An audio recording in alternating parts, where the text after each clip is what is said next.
Bien, entonces, sí, hoy día vamos a hablar entonces ya de los poderes del Estado y entramos al poder más importante, ¿ah? Según el criterio político y el análisis político, el poder más importante, porque son tres poderes, ¿no? Poder legislativo, poder ejecutivo y poder judicial, ¿ok? Pero primero vamos a hacer el que según el análisis político es el más importante, el poder legislativo. Muy bien, claro que sí. Lo que viene a ser acá, entonces, el Congreso de la República. Muy bien, vamos a ver entonces. Ahí está. Primero tenemos acá justamente el análisis político durante la Ilustración, siglo XVIII, se establece justamente la famosa división de poderes. La división de poderes.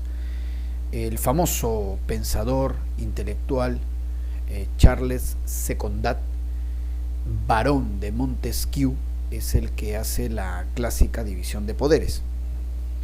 Poder legislativo, que hoy día vamos a hacer, que es el Congreso.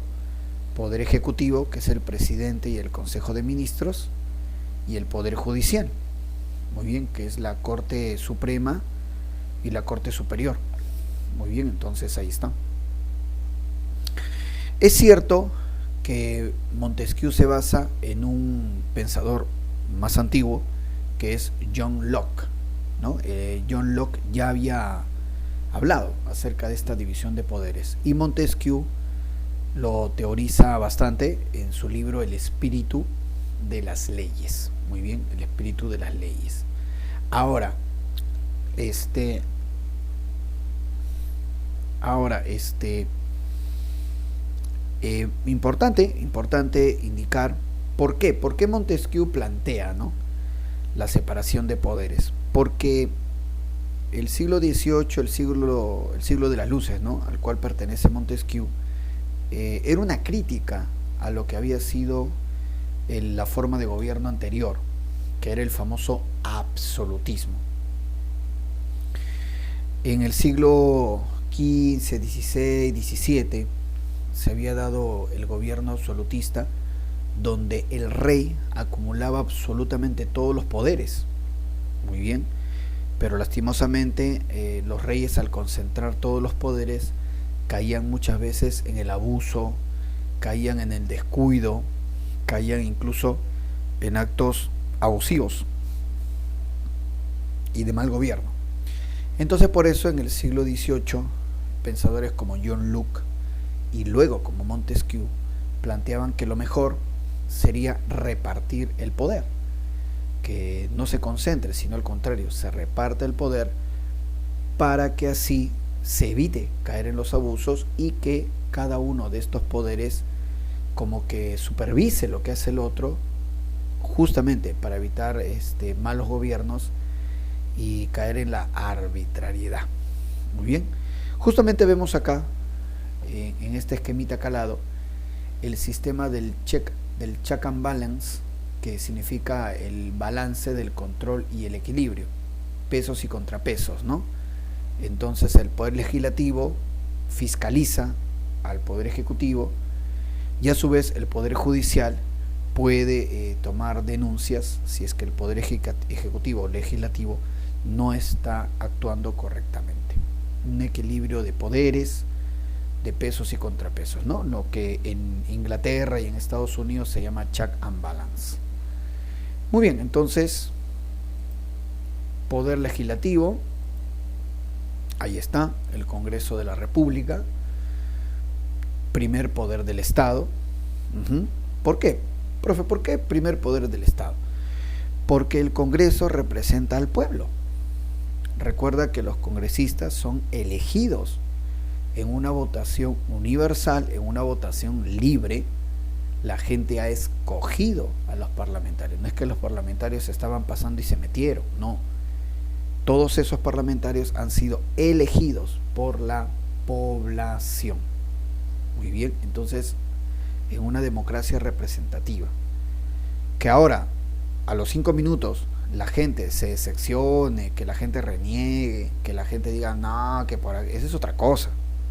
pero al momento de las elecciones la gente fue y votó, y la gente eligió. Si los congresistas están ahí es porque el pueblo los puso ahí. Entonces, por eso es una democracia representativa, y por eso a veces no debemos ser tan facilistas de lavarnos las manos y decir, el Congreso, no, momentito, el Congreso es lo que tú has elegido, u otros han elegido. Gratis no están ahí, alguien los puso, que es el pueblo. Entonces, si el pueblo no sabe escoger, es responsabilidad del pueblo también. Entonces, esa es la situación. Muy bien. Tenemos luego, ahí está, mira, ¿ven? Ese es el pleno. Así leí, cuando están todos los congresistas reunidos, se les llama así, el pleno. Muy bien, el pleno, ¿no?, de la República. Pleno del Congreso, que están debatiendo, intercambiando ideas, o insultándose, a veces paran insultándose también. Y ahí está el local, ¿no?, del Congreso de la República, en la Plaza de la Inquisición, en lo que es la avenida Abancay, centro de Lima. Aquí vemos, esta es la imagen del primer Congreso de la República. El primer Congreso de la República fue instalado por don José San Martín. San Martín proclama la independencia, y antes de retirarse, San Martín instala el primer Congreso peruano y se va. O sea, San Martín le deja el mando al primer Congreso peruano. Y el primer Congreso peruano, ahí está la imagen, una pintura obviamente, ¿no? Ahí retrataron, tenía solo 51 congresistas nada más. 51 congresistas, la mayoría liberales, ¿no?, abogados y curas. Y ese primer Congreso de la República establece como forma de gobierno la República. Y qué curioso, ¿no?, ese primer Congreso de la República, ¿con quién se llevaba mal? Con el presidente. Y es más, ese primer Congreso de la República destituyó al primer presidente del Perú, para que veas que esta situación de que el presidente no se lleva bien con el Congreso, o viceversa, ¿no?, el Congreso no le cae bien al presidente, desde el primer Congreso de la República instalado por San Martín ya se observa eso. Y tan grave el asunto que ese primer Congreso destituyó al primer presidente del Perú. Muy bien. Bueno, entonces ahí está. Importante. Dice, el poder legislativo reside en el Congreso de la República. Desde la Constitución de 1993 es un órgano unicameral formado por 130 congresistas. Claro, ¿qué significa unicameral? Una sola cámara. En otros países, incluso en el Perú, antes había un Congreso bicameral, o sea, un Congreso de 2 cámaras, una Cámara de Senadores y una Cámara de Diputados. En Estados Unidos, por ejemplo, existe eso. Y antes en el Perú también había. La Cámara de Senadores representaba los departamentos y la Cámara de Diputados representaba las provincias. Así era. Algunos dicen que lo mejor es tener un Congreso bicameral, pero en realidad eso es relativo, porque cuando es un Congreso bicameral, el Congreso es más lento de lo que es. ¿Por qué? Porque las leyes que se aprueban en la Cámara de Diputados y que demoran en aprobarse, quizá meses, vuelven a ser revisadas en la Cámara de Senadores. Entonces, la Cámara de Diputados se demora 6 meses para sacar una ley, porque así se demora. ¡Pum! Sale la ley. Pasa al Senado, y el Senado se demora 6 meses más en observar si la ley está bien o mal. Y resulta que el Senado dice que esa ley está mal, la devuelve a la Cámara de Diputados. La Cámara de Diputados se demora 6 meses más en aprobarla, otra vez sube, ya pasa como año y medio ya. La Cámara de Senadores otra vez dice, no, la ley está mal, la devuelve. ¿Qué es esto, Dios mío? ¿Tú crees que la gente le va a tener paciencia a eso? ¿No? Entonces, si ya, por eso es que cuando era bicameral se cayó en un desprestigio completo, entonces, de esa manera, ¿no? De esa manera, entonces, por eso ahora tenemos un Congreso de una sola cámara. 130 congresistas, ¿no?, electos por circunscripciones departamentales, artículo 90 de la Constitución. Así es. Muy bien, entonces, El congresista, para ser congresista, mínimo 25 años. Muy bien. Claro, entonces acá vamos a tener los requisitos, ¿no? Y el significado, mire, el congresista representa a la nación, por supuesto. Su mandato legislativo es de 5 años, irrenunciable, sí, no se puede renunciar al cargo de congresista. Muy bien. Ni puede renunciar, ni puede, de repente, no se le puede quitar del cargo, tampoco. Muy bien. Es irrevocable, irreversible, muy bien, por supuesto. Y vamos a ver acá. Tiempo completo, por supuesto. Tiene la inmunidad, goza de la famosa inmunidad. Muy bien, claro, o sea, no puede ser detenido. Puede ser acusado, pero no puede ser llevado a juicio mientras dure su periodo de congresista. No puede ser llevado a juicio. A eso se dice inmunidad. Muy bien, a menos que se le observe en delito flagrante, ¿no? Robando, ¿no? O cometiendo un acto ilegal, ¿no? Pero si no es así, entonces tú lo puedes denunciar, pero no procede, porque él goza de inmunidad, el congresista me refiero. Muy bien, tiempo completo.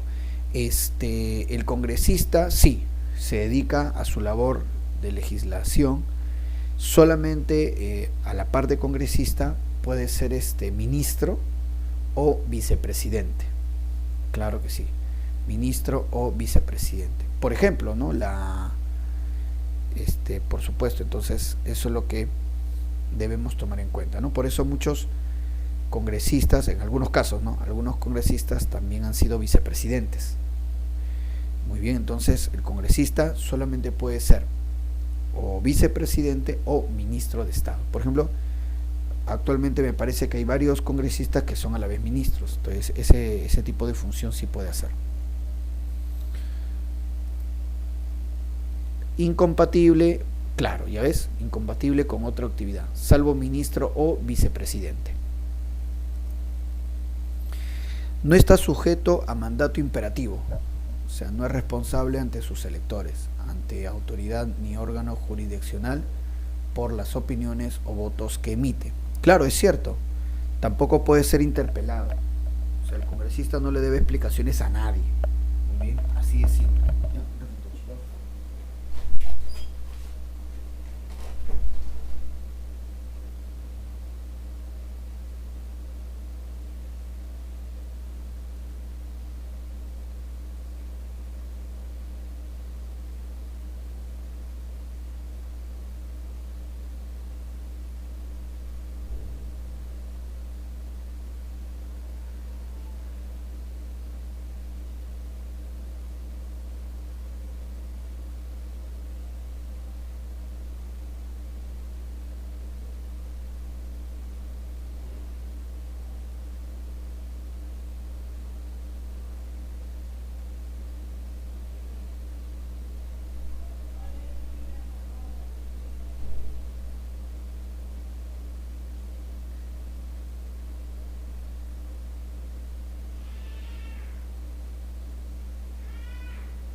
Bien, entonces, como decíamos, sí, no le debe explicaciones a nadie. El congresista ni puede ser interpelado, tampoco puede ser interrogado. Muy bien, claro que sí. Eso también es parte de su inmunidad y del carácter de su cargo. Muy bien. Ya ves, el congresista no puede ser interpelado, es decir, no puede ser interrogado por nadie. Y ya te he dicho, se le puede denunciar, pero no va a ser procesado porque goza de inmunidad. No puede ser procesado ni preso sin previa autorización del Congreso. Claro, por ejemplo, ¿no? Si pasó una vez que a un congresista se le descubrió que había intentado violar a una muchacha. Creo que fue hace como 20 años. Entonces, en ese caso, obviamente, ¿no?, fue denunciado, pero el Congreso tiene que quitarle la inmunidad. Entonces, el mismo Congreso le quita inmunidad para que ahora sí, sin inmunidad, pueda ser juzgado. Muy bien, y si es declarado culpable, entonces ya se la retira del Congreso. Eso es lo que se llama el desafuero. Va a ser desaforado. Dime, te escucho. Claro. El caso de Mamani, claro, a él, por ejemplo, claro, se le estaba procesando. Y hay otro caso también del general, un general que descubrieron que se robaba gasolina, Donaire, el general Donaire, por ejemplo, el general Donaire, eso fue en el Congreso anterior. El general Donaire también se le retira. El mismo Congreso tiene que retirarle la inmunidad para que sea procesado, ¿no? Incluso fue arrestado y creo que lo llevaron a la cárcel, ¿no? Pero entonces el mismo Congreso tiene que retirarle la inmunidad para que ese parlamentario pueda ser procesado. Si no es así, como dicen, no se puede ni arrestar, ni procesar, ni nada. Muy bien, entonces, vamos a ver. Profesor, dime, te escucho. ¿cuánto dinero gana un congresista? Ahorita los congresistas están, creo, en 18,000 soles, me parece, 18,000 soles, pero ellos tienen otro tipo de remuneración, o sea, aparte de su sueldo, ellos, por ejemplo, cuando forman parte de una comisión investigadora, reciben un adicional, muy bien, por ejemplo, ¿no? Y también tienen, por ejemplo, el gasto de traslado para aquellos que viven a provincia, y también los gastos de representación. O sea, hay una serie, aparte del sueldo, ellos reciben unos agregados más. Muy bien, claro que sí. Muy bien, entonces, vamos a ver, dice abajito, no pueden ser elegidos congresistas si no han dejado el cargo los altos funcionarios públicos 6 meses antes de la elección. Muy bien, claro, es cierto. Si un funcionario público quiere ser candidato para ser congresista, un funcionario público, por ejemplo, el director de la SUNAT, por ejemplo, ¿no?, quiere ser congresista, entonces tiene que renunciar medio año antes de la elección, medio año antes, porque si no renuncia, no puede ser congresista. Muy bien, así es. Muy bien, vamos a ver entonces. A ver, funciones del Congreso. Dice, a ver acá, función de representación. Los congresistas deben representar en el Congreso los intereses de sus electores y las posiciones políticas de la sociedad. Es en el Congreso en donde se construyen los consensos políticos. Claro, es cierto. No, sobre todo en el sentido de que el Congreso tiene varios grupos políticos y bueno, a veces cada grupo político representa, ¿no?, un sector de la sociedad o una forma de pensar de la sociedad, ¿no? Eso también es importante. Dice, función legislativa, debate y aprobación de las reformas de la Constitución, de las leyes y las resoluciones legislativas, así como su interpretación, modificación y derogación, de acuerdo con la Constitución. Claro, o sea, todo lo que se refiere a la elaboración de leyes corresponde al Congreso. Todo lo que es elaboración de leyes, reforma de la Constitución, muy bien, todo tiene que ver al respecto el Congreso, es parte de su función legislativa. Función de control político. Esto tiene que ver mucho con lo que vimos al inicio de la división de poderes y del equilibrio de poderes, o el check and balance, ¿no?, que los poderes deben supervisarse mutuamente. Y entonces el Congreso tiene una función de control político sobre el Poder Judicial, pero más todavía sobre el Poder Ejecutivo. ¿Ya? Entonces dice, función de control político comprende la investidura del Consejo de Ministros, fiscalización de la conducta política del gobierno, los actos de la administración y de las autoridades del Estado. el ejercicio de la delegación de las facultades legislativas, el dictado de los decretos de urgencia y fiscalización sobre el uso, disposición de bienes y recursos públicos, cumplimiento por el presidente de la República del mensaje anual ante el Congreso y el antejuicio político. Cuida que se cumpla con la Constitución y las leyes. Vela porque aquellos que la atropellan sean responsables. Por ejemplo, ayer se dio la censura, creo, a la ministra de Trabajo, la señorita Betsy Chávez, me parece, ¿no? Entonces, por ejemplo, ese es un mecanismo de control político, la censura, en donde el Congreso ejerce una sanción de tipo política. O sea, no es que el ministro o funcionario ha cometido un delito, no, ha cometido un error político. Entonces, por ese error político, el Congreso lo sanciona. Y justamente desde la Constitución de 1933 se le da dentro del control político del Congreso este mecanismo de la censura, en donde el Congreso llama a un ministro para que dé explicaciones. Muy bien, eso se llama interpelación. El Congreso puede hacer eso. Cita a un ministro y el ministro tiene que ir a dar una explicación, a hablar qué ha pasado. Si los congresistas quedan convencidos de la explicación del ministro, bueno, pero si no es así, entonces lo censuran. ¿Qué significa eso? Que al ser censurado, el ministro tiene que renunciar inmediatamente y en las siguientes 72 horas el gobierno tiene que nombrar un nuevo ministro. Por ejemplo, en el caso de Betsy Chávez, de la ministra, ¿no?, que fue ayer censurada, a ella se le acusó, ¿no?, no solamente de estar de repente dirigiendo mal, ¿no?, el Ministerio de Trabajo, que estaba a su cargo, sino, por ejemplo, porque hubo una huelga de lo que son los trabajadores del aeropuerto, en donde obviamente ella no supo manejar esa huelga, e incluso varios aeropuertos cerraron, estando aviones por aterrizar. Eso fue gravísimo, pudo haber sucedido una tragedia. Entonces, sí, habían aviones que querían aterrizar en los aeropuertos y no podían. ¿Por qué? Porque los trabajadores estaban en huelga. Y claro, el que los trabajadores entren en huelga es un derecho, pero también es un derecho resguardar la vida. ¿Qué pasa si alguno de esos aviones se cae? Entonces, y eso lo maneja el Ministerio de Trabajo. Entonces la ministra de Trabajo no supo maniobrar eso. Pudo haber en verdad pasado una tragedia, felizmente no pasó nada. Entonces, debido a eso, y ella, porque siempre que ocurren estas cosas, se espera también que los ministros hagan un mea culpa, ¿no?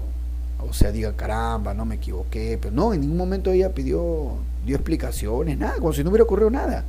Entonces, eso hace más grave la situación. Y bueno, la terminaron censurando, ¿no? Entonces, esa censura, retirar a un ministro, forzar a la renuncia a un ministro, está dentro del control político del Congreso de la República.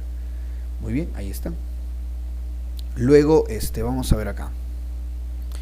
Funciones especiales, dice, ¿no? Son funciones del Congreso designar al Contralor General de la República. Claro, las funciones especiales va porque el Congreso nombra a los integrantes de los organismos constitucionales autónomos. Hay una serie de organismos importantísimos a los cuales el Congreso nombra sus autoridades. Por ejemplo, a nivel económico, el BCR, el Banco Central de Reserva. ¿Quién nombra a los integrantes del Banco Central de Reserva? El Congreso. Por ejemplo, carambas, ¿no? En el caso del Contralor de la República, ¿quién nombra al Contralor de la República? El Congreso. Y hace poco se dio la elección de los jueces del Tribunal Constitucional. ¿Quién elige a los integrantes del Tribunal Constitucional? El Congreso. Y tanto el Banco Central de Reserva, la Contraloría General de la República, Tribunal Constitucional, el Jurado Nacional de Elecciones, todos esos son organismos constitucionales autónomos, pero que el Congreso designa sus integrantes. Entonces, eso está dentro de las funciones especiales del Parlamento. Muy bien, ahí está. Muy bien, entonces avanzamos. Dice, de acuerdo al artículo 102, son atribuciones del Congreso. A ver, vamos a ver. Emitir leyes, resoluciones legislativas, interpretar, modificar leyes. Claro, una cosa son las leyes y otra cosa son las resoluciones. Leyes, obviamente, son medidas de largo alcance, ¿no? Una ley, ¿no? Es algo importante. Las resoluciones es para hechos específicos. Es para hechos específicos. Claro, por ejemplo, imaginemos, ¿no? Viene de visita un presidente, ¿no? El presidente de China, por decirlo. Viene el presidente de China y el presidente de China quiere traer unos tanques. Una vez pasó, ¿eh? Quiere traer unos tanques para que los peruanos, los militares vean, ¿no? Si les conviene. Entonces, esos tanques vienen en un barco militar de China, maniobrado por militares chinos, ¿no? Entonces, cuando viene una delegación de tropas extranjeras, el Congreso tiene que dar el permiso. Pero el Congreso no va a dar una ley, ¿no? Para permitir que lleguen pues estos militares chinos con sus tanques. Entonces, ahí da una resolución. Entonces, una resolución es para actos específicos. Muy bien. Una ley es de mayor alcance, pues, ¿no? Entonces, por eso siempre la diferencia entre las leyes, que son más importantes, y las resoluciones legislativas, que son para hechos puntuales. Muy bien. Dice, velar por el respeto a la Constitución, las leyes, disponer lo conveniente para hacer efectiva la responsabilidad de los infractores, ok, ya está. Aprobar los tratados de conformidad a la Constitución. Muy bien. Sí, el Congreso tiene que aprobar los tratados. Ahora, pero solamente aprobarlos. Quien elabora los tratados es el Poder Ejecutivo. Por decirte, se va a firmar un nuevo tratado con Colombia, por decirte, ¿no? Se ha modificado por ahí, se va a hacer un nuevo tratado en la frontera ya. ¿Quién monitorea eso? El Ministerio de Relaciones Exteriores. ¿Quién observa eso? El primer ministro, el presidente, ven eso, ya está. Y modifican el tratado, elaboran un nuevo tratado, ya listo, ya está elaborado. Entonces listo, ya está. Ya está listo el tratado. ¿Pero quién lo va a aprobar? El Congreso. ¿Quién lo va a aprobar? El Congreso. Entonces así es. Entonces el Congreso aprueba los tratados que elabora el Ejecutivo. También, por ejemplo, el Congreso aprueba el presupuesto de la República. El Congreso aprueba el presupuesto de la República. Ahora, ¿el presupuesto quién lo hace? El Ministerio de Economía. El Ministerio de Economía. Así es. Ya ves, aprueba el presupuesto y la cuenta general. Autoriza los empréstitos conforme a la Constitución. Claro, pero ¿quién negocia los empréstitos? ¿Quién ha hecho la gestión para dar los empréstitos? El Ministerio de Economía. Entonces, de esa manera, ¿no? Ejerce el derecho de amnistía. Profe, ¿qué es amnistía? Amnistía es una especie de perdón político que se otorga a un grupo de personas, muy bien, si es que así lo merece. Es un tanto parecido al indulto, ¿no? Solo que el indulto lo da el presidente. Hace, por ejemplo, un tiempo se hablaba, se discutía del indulto a Alberto Fujimori, ¿no? Al expresidente. Ah, sí, profesor, el indulto lo da el presidente, ¿no? Claro, muy bien. Pero en el caso del Congreso, el Congreso no da el indulto, ese es el presidente, el Congreso da la amnistía. Y la amnistía es pues una especie de perdón político. Vamos a poner un ejemplo, ¿no? Por decirte, cuando se da el indulto a Fujimori, el presidente PPK, ¿no? Le da el indulto a Fujimori, ya está. Entonces Fujimori sale libre. Sigue siendo culpable de lo que se le ha sentenciado, ¿no? La matanza de Barros Altos, la cantuta, listo. Ya, sigue siendo culpable.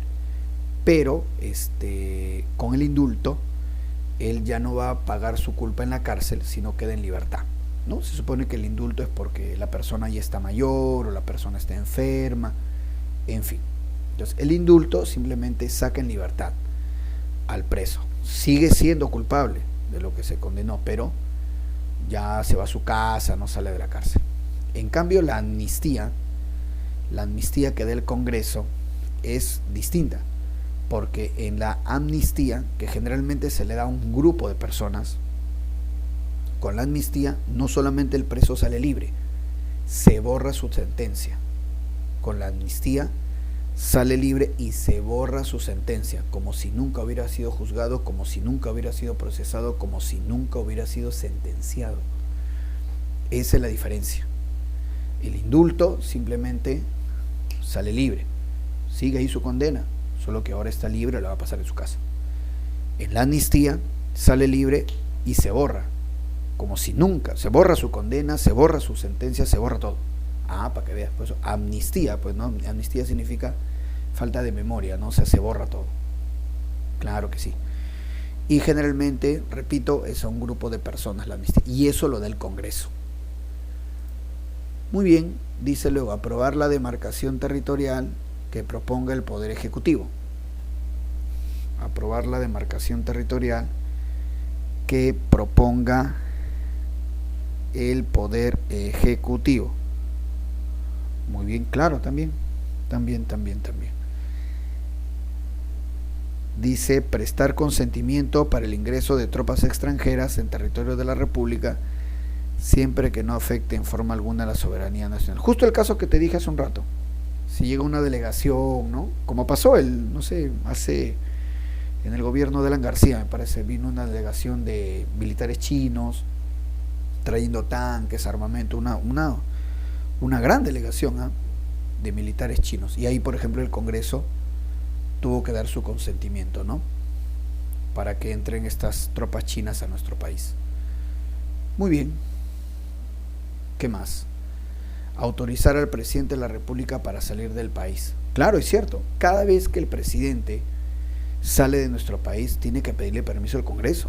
Justificar por qué sale, cuándo se va y cuándo viene. Por eso es que si el presidente dice, me voy hoy día, estamos 27 de mayo, y regreso el 2 de junio, por decirte, ¿no? Y resulta que no regresa el 2 de junio, ni el 3 de junio. Ahí el Congreso lo puede declarar abandono de cargo, lo puede vacar. Sé que no regresa, entonces, en serio, lo sacan del cargo, lo vacan por abandono de cargo. Por abandono. Eso, por ejemplo, es lo que algunos dijeron que debieron hacerle a Fujimori cuando Fujimori se va del país el año 2000 y no regresa. El Congreso lo pudo haber vacado por abandono de cargo, pero en vez de hacer eso, que hubiera sido lo más rápido, lo vacan por esta situación, incapacidad moral, ¿no? Incapacidad moral. Muy bien, entonces ahí estamos viendo estas características.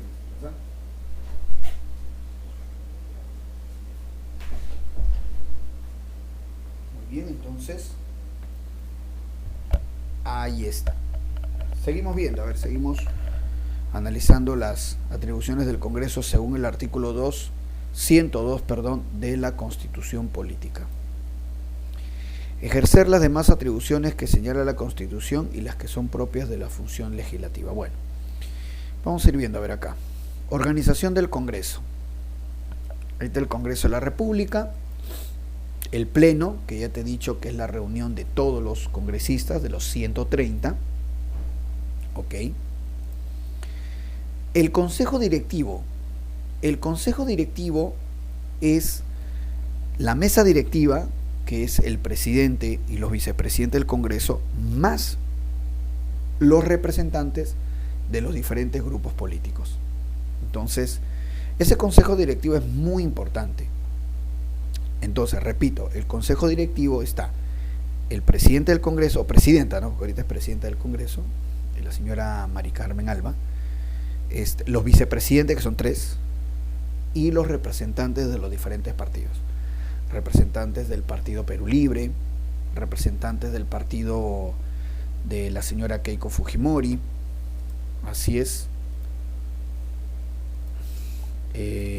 representantes del partido morado, creo que también hay, Entonces, ellos forman el consejo directivo. Es muy importante porque este consejo directivo es el que observa finalmente qué leyes se van a debatir. Claro, porque no todas las leyes que van al Congreso se debaten, ¿eh? No. Primero pasan el filtro, como se dice, del consejo directivo. Si el consejo directivo dice, a ver, esta ley vale la pena debatir, ya, vamos. No, esta ley no pasa nada. Así es. Esta iniciativa legislativa, a ver, ya, está bien, que vaya al pleno, que se discuta. A ver, esta otra iniciativa, no, tonterías, ahí no me queda. Entonces, el consejo directivo también forma las comisiones que existen para investigar o para elaborar un conjunto de leyes, ¿no? Y cada comisión, sus integrantes reciben un dinero agregado, por si acaso. El consejo directivo también ve las licencias. Hay algunos congresistas que por salud o por viaje piden licencias. El consejo directivo también ve eso. Muy bien, entonces, del consejo directivo, la mesa directiva, que es donde está la presidenta y 3 vicepresidentes. Ojo, presidente y 3 vicepresidentes. La presidencia, ahí está, era la señora María Carmen Alba. Las comisiones, pero las comisiones, ya te he dicho, se elaboran en el consejo directivo. Muy bien. Y la oficialía mayor, ¿no? Ahí está. Muy bien. Comisiones. Hay comisiones ordinarias y comisiones extraordinarias. Muy bien. Las comisiones ordinarias son las que tienen que ver mucho con actividades ministeriales. La comisión de trabajo, la comisión de salud, la comisión de educación, la comisión de derechos humanos. Así, ¿no? Entonces, las comisiones tienen que ver mucho con el área de los ministerios. La comisión de comercio exterior, ahí está. La comisión de relaciones exteriores. Esas son las comisiones ordinarias. Muy bien, claro que sí. Entonces, de esa manera. Y dice por acá, grupo de trabajo creado por la comisión permanente, subcomisiones, acusaciones constitucionales. Claro, la comisión permanente es muy especial porque la comisión permanente es un grupo de congresistas.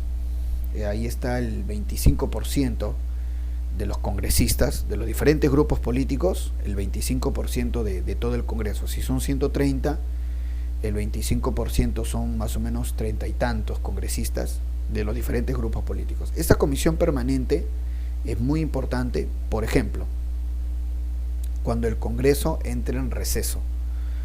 Profe, ¿cómo que en receso? De vacaciones, pues. Ellos tienen su fecha de trabajo, ¿eh? Los congresistas. Su fecha de labores es de marzo a diciembre. De marzo a diciembre, en 2 legislaturas. La primera legislatura de marzo a julio y la segunda legislatura de julio a diciembre. Enero y febrero descansan. Entonces, enero y febrero están en receso. Pero, como hay, de todas maneras, leyes que debatir, proyectos que ver, entonces queda la comisión permanente, el 25% de los congresistas. Que la comisión permanente está ahí, reunida, pero sobre todo tiene protagonismo cuando el Congreso entra en receso o cuando se está en un interregno. Profe, ¿qué es un interregno? Cuando cierran el Congreso. Claro, cuando se cierra el Congreso queda la comisión permanente hasta que se convoque o se instale un nuevo Congreso. Eso es lo que pasó en el Congreso que cerró el presidente Vizcarra. Cierra el Congreso y quedó la comisión permanente hasta la instalación del nuevo Congreso. Muy bien, entonces vamos a ver entonces por acá. Muy bien, ahí está, ¿ves? Las comisiones ordinarias, como te digo, tiene que ver mucho con las funciones de los ministerios. Comisión agraria, de comercio exterior, energía y minas, educación, salud, justicia y derecho, comisión de trabajo también. Así es. Muy bien. El pleno, justamente la reunión de todos los congresistas. Ahí está entonces. Claro que sí. Muy bien. Y acá están los grupos políticos, ¿no?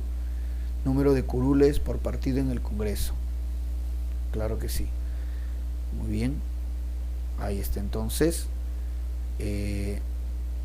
ahí está, ¿no? Perú Libre, 37, el grupo de la señora Keiko, 24, Acción Popular, 17, Alianza para el Progreso del señor César Acuña, 15, Juntos por el Perú, 5, Partido Morado, 3, Avanza País, 7, no, perdón, Renovación Popular, 13, Avanza País, 7, Podemos, 5, Somos Perú, 4, ¿no? Ahí está. Entonces, así es el Congreso actual.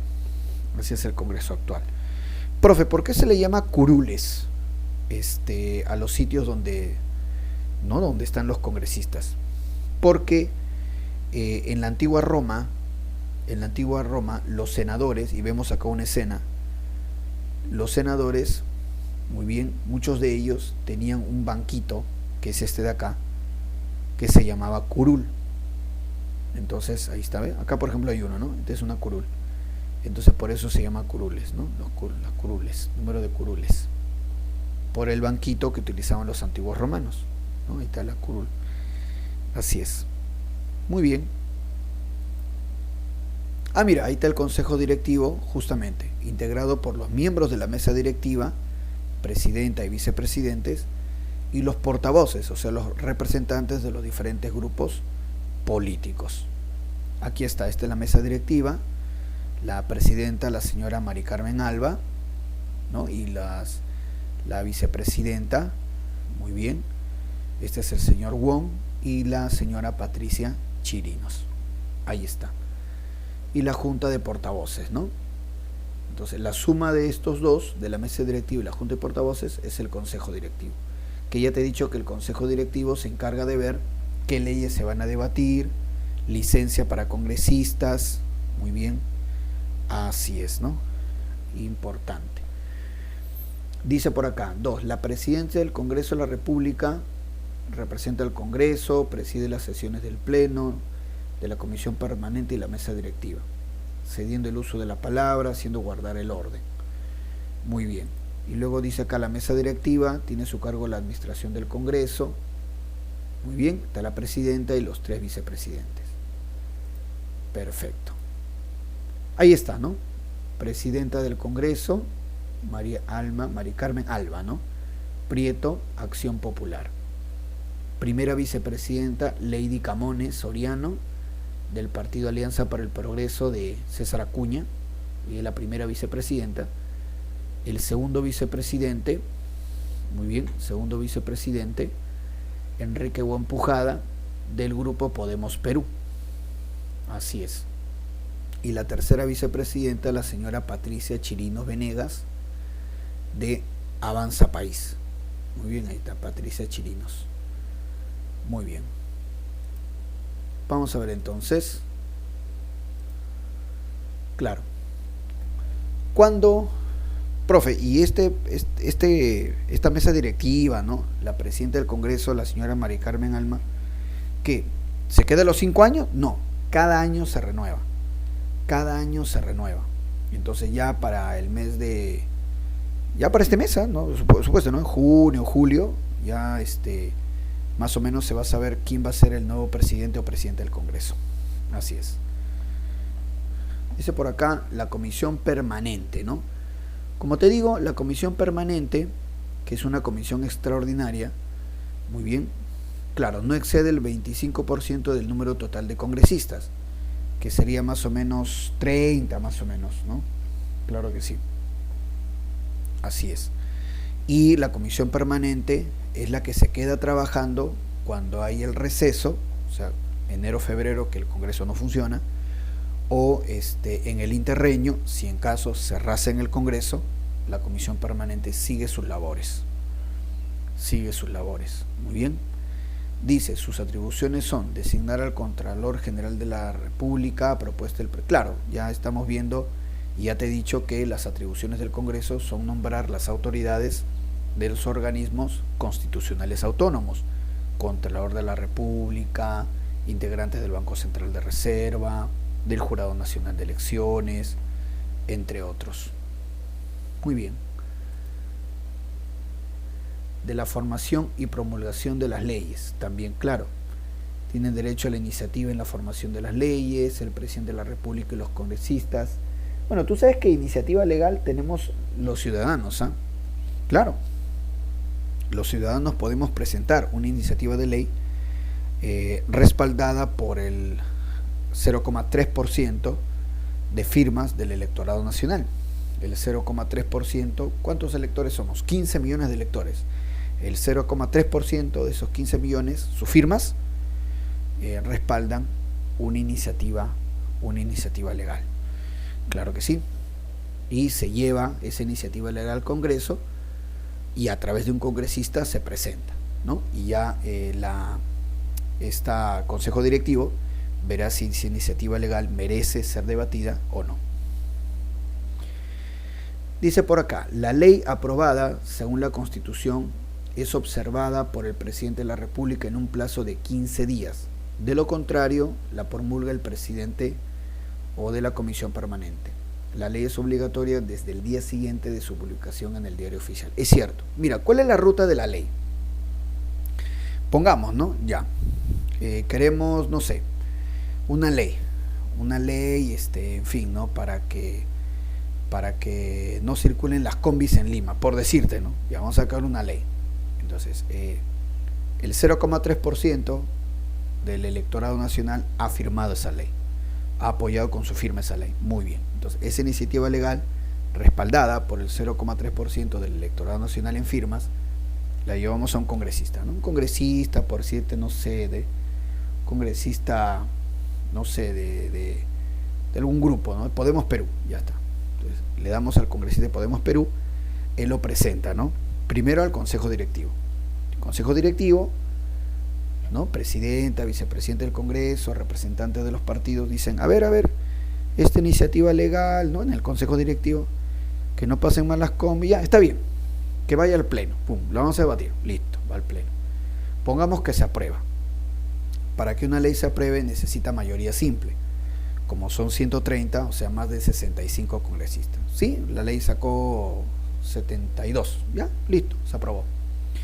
Entonces, la ley, antes de ser promulgada, se le envía al presidente de la República para que él la observe, si es que está de acuerdo o no. Tiene 15 días para ver esa ley, ¿no? Entonces el presidente ve, a ver, ¿qué me parece?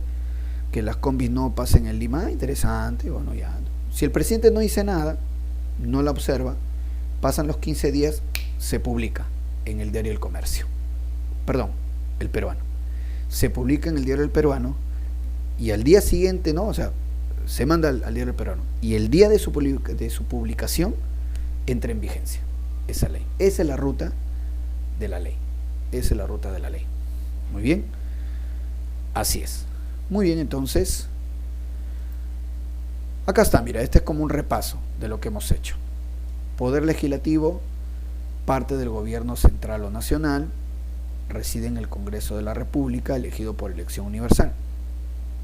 Parlamento, 130 congresistas, periodo parlamentario, 5 años. Muy bien. Dice, ahí está, las legislaturas parlamentarias, ¿ves? Ordinarias, de julio a diciembre, esa es la primera legislatura, y de marzo a julio, segunda legislatura. Extraordinarias, puede haber legislaturas extraordinarias a pedido del presidente de la República o presidente del Congreso. Imagínate que en enero sucede una desgracia, ¿no? Imaginemos, no sé, un fenómeno del Niño en enero. Y el presidente de la República entonces convoca, ¿no? Pide al Congreso una sesión extraordinaria. Ustedes que enero y febrero están de vacaciones, están de licencia, ¿no? Pero el presidente de la República dice, no, por favor, sesión extraordinaria del Congreso, quiero su apoyo para enfrentar este desastre. El Congreso se reúne, sería una sesión extraordinaria. Así es. Muy bien, ¿qué más? Requisito para ser congresista, tener más de 25 años, ser peruano de nacimiento. ¿Qué significa ser peruano de nacimiento? Tú sabes muy bien, y lo hemos visto, que también uno puede ser peruano por opción, ¿sí o no?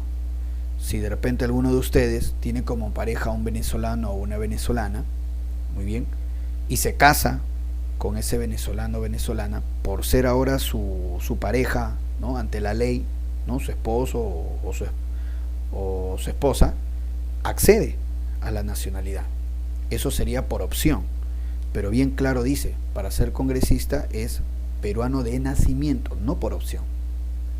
Pongamos, sigamos con el ejemplo, un colombiano está más de 2 años trabajando en nuestro país, ya pasa los 2 años, puede ser peruano, está más de 2 años, hay gente que acredita que sí, está trabajando, tiene un negocio, listo, pasan 2 años y accede a ser peruano, eso es por naturalización, pero bien claro dice, para ser congresista, no por opción, no por naturalización, sino de nacimiento,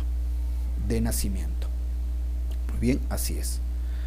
Luego dice derecho a sufragio, claro, o sea que no tienen algún impedimento legal. Imagínate, los sentenciados, los presos sentenciados no pueden ser candidatos, menos congresistas. Ahí está. ¿Qué más? Ventajas al ser congresista. Lo que hemos dicho, porque esto es como un repaso, mira, no está sujeto a mandato imperativo, no está sujeto a interpelación, goza de inmunidad, hemos dicho no puede ser procesado. Ahora, ¿qué pasa si el congresista cometió una falta? Dice, puede ser sancionado por el propio Congreso hasta 120 días de inhabilitación o levantarle la inmunidad, desafuero, ¿no? Como fue el caso que te conté, que se le denuncia de presunta violación, entonces el mismo Congreso le levanta la inmunidad para que el Poder Judicial lo procese. Y en el caso de ese congresista fue a la cárcel. Características del ser congresistas: irrenunciable, irrevocable, claro, o sea, no pierde su condición de congresista, irremovible, no hay reelección, ahorita no hay reelección de nada, ni para presidente, ni para gobernador regional, ni para alcalde distrital, ni para congresista, no hay reelección para nadie. Incompatible con otras funciones a excepción de ser ministro o vicepresidente, ok. Tiene que renunciar 6 meses antes si quiere ejercer otro cargo público, es cierto. Muy bien. ¿Qué más? Ahí están las funciones, función legislativa con respecto a las leyes, ¿no? Debate, aprobación, modificación, interpretación. Control político con respecto a los ministros, ¿no? Fiscalización, es lo que yo te conté, ¿no? La fiscalización es la censura. Recuerda, a partir de la Constitución de 1933, que es la Constitución número 10 de nuestro país, recién ahí ahí aparece esta figura de la censura, que ayer mismo, te lo cité, el caso de la ministra de Trabajo, Betsy Chávez, que la censuraron. Muy bien. Y especiales, ¿no? Ahí está, para que sea autoridad de la OCA, Organismos Constitucionales Autónomos, el BCR, SBS, Jurado Nacional de Elecciones, entre otros. Atribuciones, ¿no?, del congresista: elaboración de leyes, resoluciones. Claro, ahí está, justamente lo que yo te decía, las leyes tienen vigencia mayor y las resoluciones legislativas son para hechos puntuales. Respeto a la Constitución, aprobar tratados, presupuesto, demarcación territorial, pero una vez más insisto, aprobar, no debatir. O sea, no es que el Congreso elabore el tratado, no es que el Congreso prepare el presupuesto de la República, no es que el Congreso establezca un tratado fronterizo, no, eso lo hace el Poder Ejecutivo, el Congreso simplemente lo aprueba o de repente lo desaprueba, ¿no? No está de acuerdo, pero no lo puede debatir. Autoriza los empréstitos, salida del presidente de la República, ya te he dicho, el presidente siempre sale con permiso del Congreso, y si no lo hace en el plazo que él mismo establece, lo pueden vacar por abandono de cargo. Ingreso de tropas extranjeras, el Congreso tiene que dar su consentimiento, y el derecho de amnistía, ¿no? Ya hemos hablado que el derecho de amnistía, acá está, dada por el Congreso de la República, perdona pena y culpa. Si te da una ley de amnistía es como si nunca hubiera sido ni procesado ni condenado de nada. Te limpia absolutamente. A pedido de un organismo internacional, debido a buena conducta, error del Estado, y generalmente son masivas, ¿no? Varias personas. Sí, la ley de amnistía generalmente es para un grupo. Cuando es individual, ahí es donde viene el indulto, ¿no?, del presidente. Muy bien. Órganos del Congreso, el Pleno, ahí está. La mesa directiva, que hemos hablado, la presidencia y los 3 vicepresidentes. Consejo directivo, la mesa directiva y los representantes de los grupos parlamentarios. Y las comisiones ordinarias relacionadas a las actividades ministeriales y la comisión permanente que siempre está trabajando en receso o en interregno. Función legislativa, ahí está. Bueno, ahí está simplemente la enumeración, ¿no? Constitución, las leyes, muy bien. Leyes ordinarias, leyes orgánicas, esto es una distinción de las leyes, y la ruta de la ley que te había mencionado, ¿no? Ahí está la ruta de la ley. La iniciativa legal va a una oficina parlamentaria, o sea, se entrega a un parlamentario, el parlamentario le entrega a la comisión, muy bien, la comisión al consejo directivo, si ve si esa iniciativa legal se debate o no, pongamos que sí, y se aprueba en el pleno. Entonces el presidente de la República tiene 15 días para observar si esa ley está bien o no. Si no dice nada, se entiende que está bien. Y la ley se manda a publicar en el Diario El Peruano y entrará en vigencia el día de su publicación. Muy bien, de esa manera. Muy bien, chicos, vamos a llegar entonces hasta acá. Muy bien, ya no hay tiempo para más. Muy bien, entonces, perfecto. Por favor, saben que tienen que responder los cuestionarios. Siempre hay un cuestionario ahí de Historia Universal y de Cívica, ¿ya? Por favor, contesten para siempre ir viendo y monitoreando sus notas. ¿Listo? Y cualquier duda ustedes saben que me pueden preguntar, ¿ya? Nos vemos, chicos, cuídense bastante. Nos vemos, chao, chao.